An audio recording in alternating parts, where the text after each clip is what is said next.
Jabberwocky is a 1977 fantasy comedy directed by Terry Gilliam. It's based on the poem of the same name by Lewis Carroll, which is kind of made up of a lot of nonsense words. But there's a basic story there of a beast called the Jabberwocky that is killed at the end of the poem. There's not a lot to go on, but Terry Gilliam fleshed it out into a story.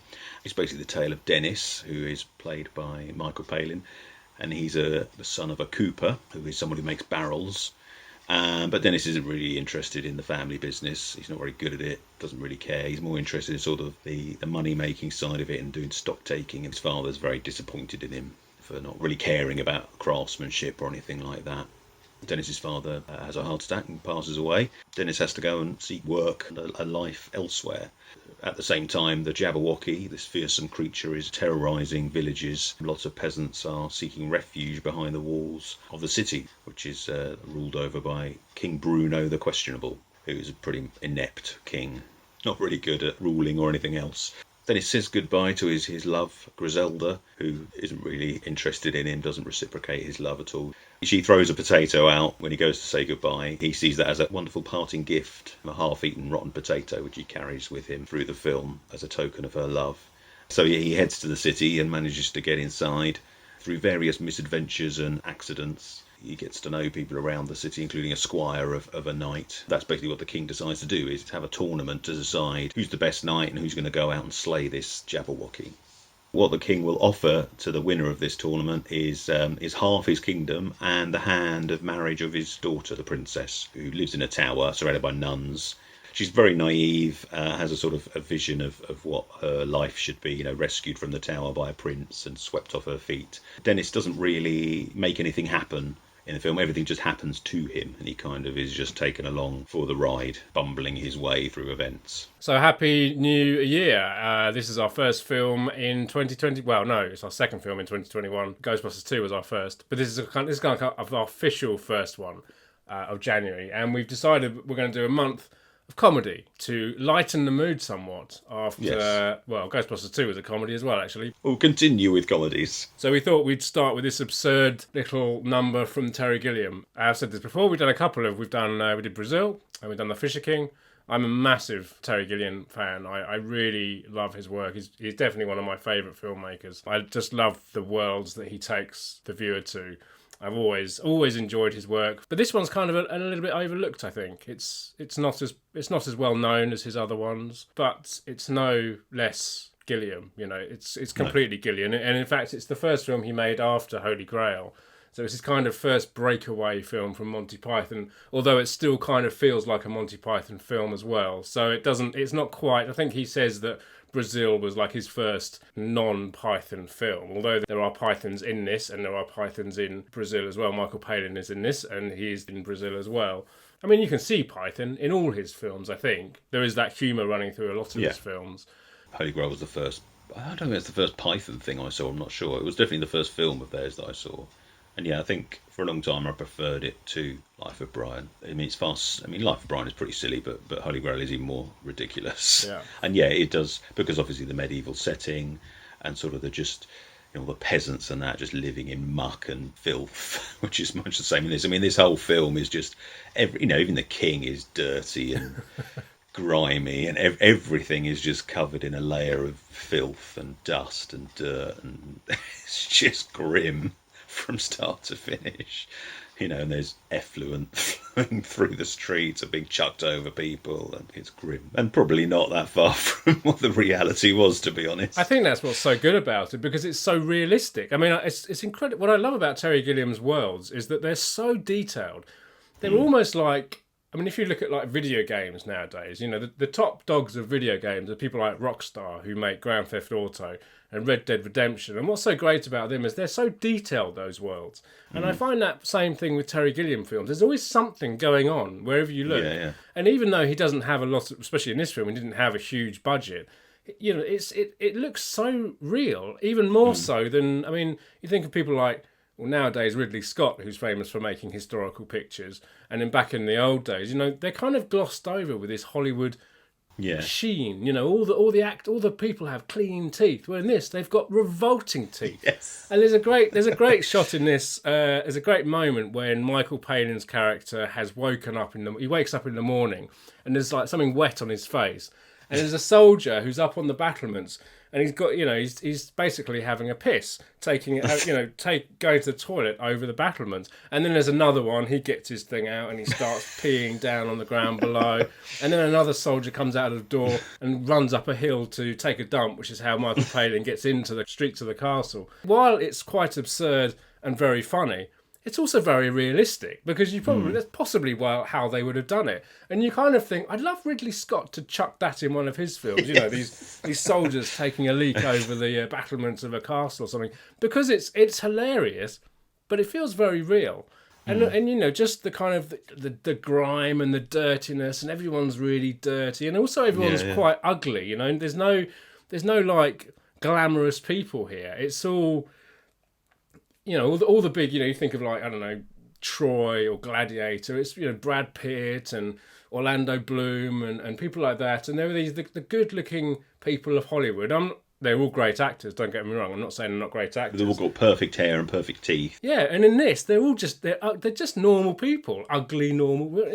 Most of us are just... we're not all ugly, but, we are just normal-looking people. Some of us have bad teeth. Some of us have, crooked noses. Some of us... And Terry Gilliam puts those people in his film and for all their wonderful glory. And it just makes cinema. It makes his film so appealing and so interesting to look at, I think. You just... you feel the dirt and you feel the noise and you feel the depression and the...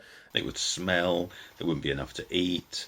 Only the very... I mean, it's not completely similar today. Only very rich can afford to do what they want and eat what they want. There's even a bit in the film where I don't know if they're lords or what, but they're carried around in chairs by sort of their servants. Oh, they're merchants, aren't they? Yeah, merchants, that's it, yeah.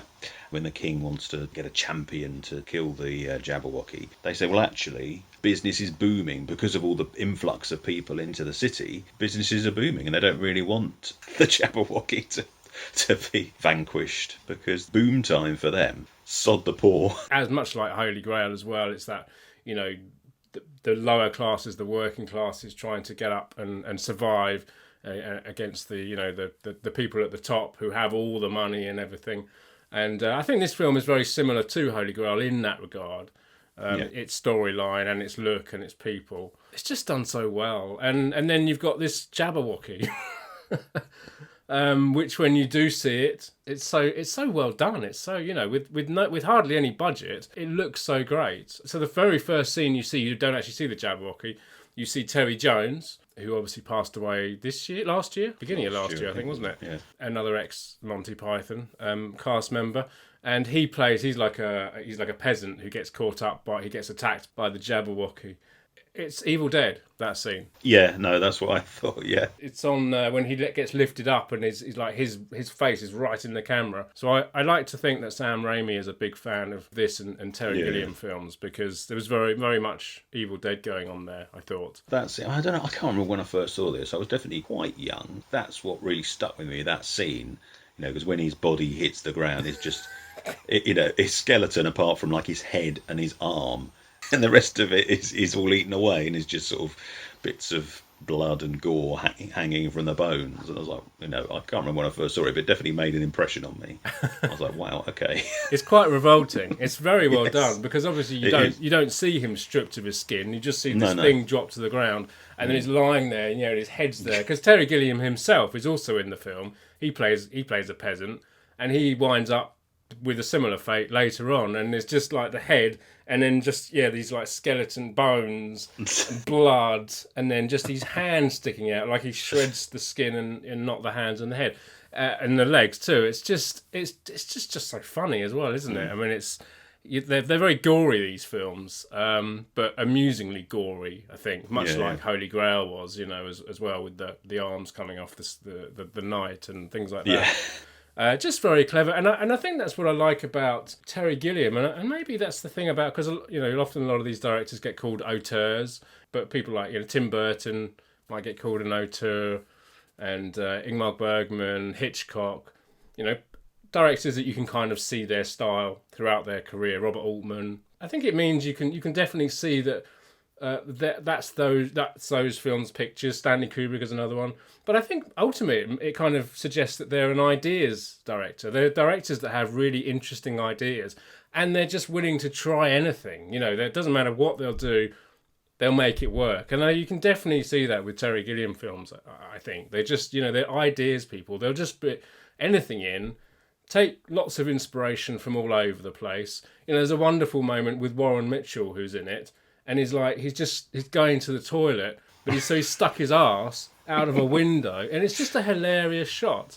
I think they took a lot of inspiration from the art of Hieronymus Bosch and Peter Bruegel, Renaissance painters, who painted a lot of scenes of medieval times, particularly peasants and things. And actually the scene of Warren Mitchell hanging his arse out the window was inspired by one of Bruegel's paintings where exactly that was happening. I thought it was a little bit slow pacing wise. Could maybe do with sort of 10-15 minutes trimmed. All the cast are really game, and it's just silly and absurd, but it's not. I think if you go in expecting something Monty Python, then it has the feel of that, but it's not really the same. It doesn't have the gags that does. It's more you're laughing at the misfortune of everyone and just the absurd situations. Dennis just doesn't really change from this. Most characters will go on some sort of journey. I mean, he's not dissimilar to Jonathan Pryce's character in Brazil at the start of the film. He's quite sort of a little bit happy-go-lucky, a bit naive maybe, but he rapidly changes and does go on a journey in that film, and by the end he's completely different. Whereas Dennis goes on a similar journey but doesn't really change in any way. He's still a coward and not really learned anything on the way. Which is it's kind of like a sort of a fairy tale that just does the opposite of everything a fairy tale would do. There is kind of a fairy tale ending, but Dennis in particular isn't particularly bothered about that and isn't interested in it. But yeah, it's loads of fun, and there's some great faces from past British comedy. You've got Bernard Bresslaw in there, as you said, Warren Mitchell, who was in Till Death Do Us Part, John Le Mesurier, who was in Dad's Army. So yeah, loads of famous faces, and Annette Badland, who plays Griselda. She's not in it very much, only sort of at the start and at the end. It doesn't have a huge amount of lines. She just shrugs and grunts at Dennis in disdain, but she really sells the role and is a lot of fun to watch. And of course, she's there in spirit for a lot of the film in the form of a rotting potato. So you never forget about her.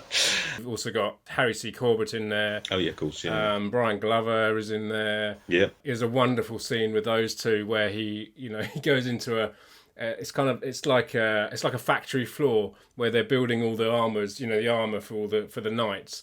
And Michael Palin's character being someone who kind of wants to, because he wants to get ahead in life. He's got all these ideas, a little bit like Terry Gilliam actually. He's got all these ideas, none of them really pan out, and so there's this great moment where there's this guy, they're hammering nails into a bit of armor, and he's like plucking the nail up and taking it over, and the guy's hammering in, and he's got this thing going on, and it works perfectly, and he comes in and says, I think it would be a lot better if you move this over here, and of course everything just falls apart. Like dominoes going down, and it's a hilarious scene. And in that scene you've got Harry C. Corbett and Brian Glover. It's got an incredible cast, this film, and it looks great cast. But yeah, I think I agree. I think there's certainly moments in there that are a little bit slow. Also, honourable mention for Dave Prowse, who passed away recently, who's doesn't have a speaking role, but he plays a couple of the knights thanks to his towering stature. Same year this was released, Star Wars came out, where he was Darth Vader. Well, so this is on Amazon Prime at the moment. I think it's been on Amazon Prime for a while,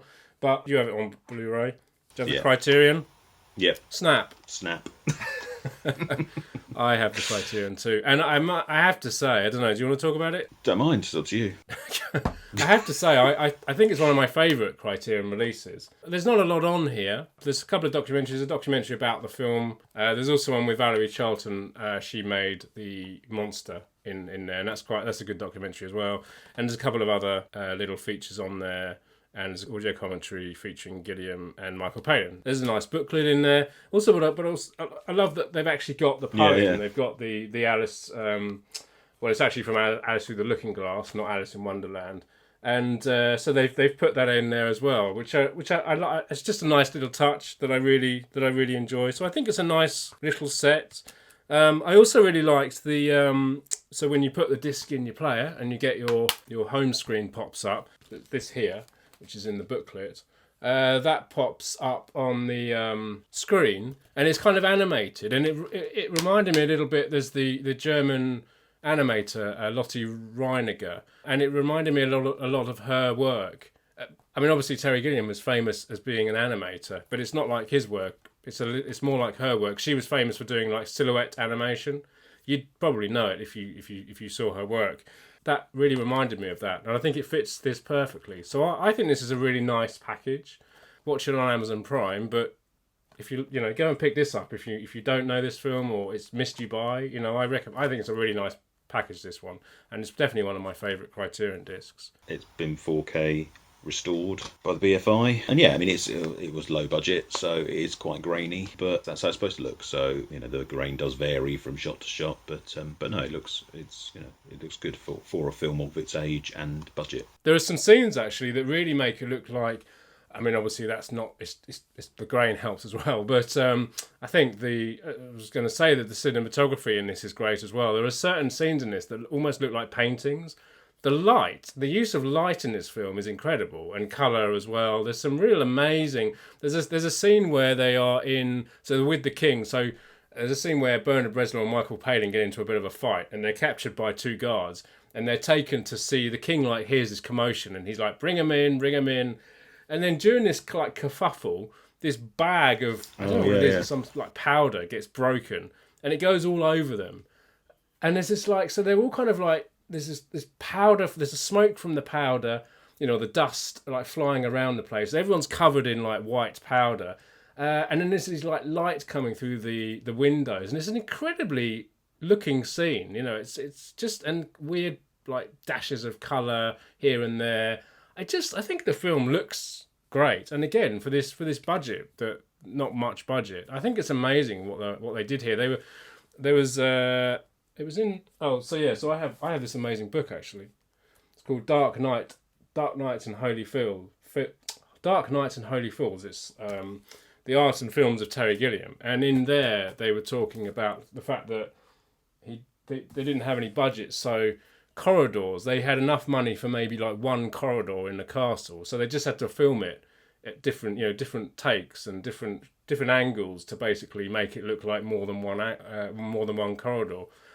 I love it when films have no money and they have to really, when you've got all the money in the world, you can do anything you want.